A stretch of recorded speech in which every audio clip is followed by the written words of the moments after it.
Hi everyone, Alyssa Wyatt here. I'm going to be doing my to-do task as well as my discussion board in a podcast. Our discussion board for this week had a lot to do about podcasts, if we listen to podcasts, which ones we listen to, why we listen to them, and then if podcasts are dead, and how an organization can use podcasting to develop relationships with audiences. So in this podcast, that's what I'm going to be addressing. As far as listening to podcasts, I currently listen to one that I started to listen to probably about a year ago. I wasn't really familiar with any kind of podcast until I discovered the Pinterest guru, Cynthia Sanchez. She's the author of the blog Oh So Pinteresting. Cynthia not only has her own blog geared toward improving Pinterest for businesses, but she also discusses other social media on her podcast. She does a great job of keeping that conversational tone. She doesn't sound too rehearsed. Kind of all those things our text talked about. The text actually stated that it's important, saying the less than perfect maximum holds true for all social media that you produce, and the reason the audience perception of the purpose for which the podcast was produced.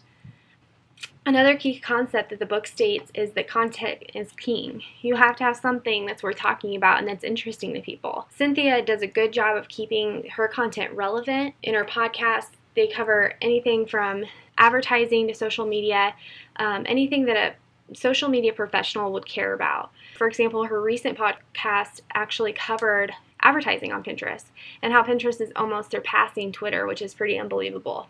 As far as podcasts being dead, several people think that podcasts are kind of a thing of the past, that it's not really an up-and-coming. However, one article that I found stated that in 2013, Apple actually announced their billionth podcast subscription via one of the largest outlets for podcasting, which is iTunes. By this, we can tell that iTunes users are still actively subscribing to podcasts, so I wouldn't necessarily say they're dead at all. Another reason I think that podcasts are to be very much alive is due to the fact that they're a free tool that businesses can use and even easier for consumers to listen to.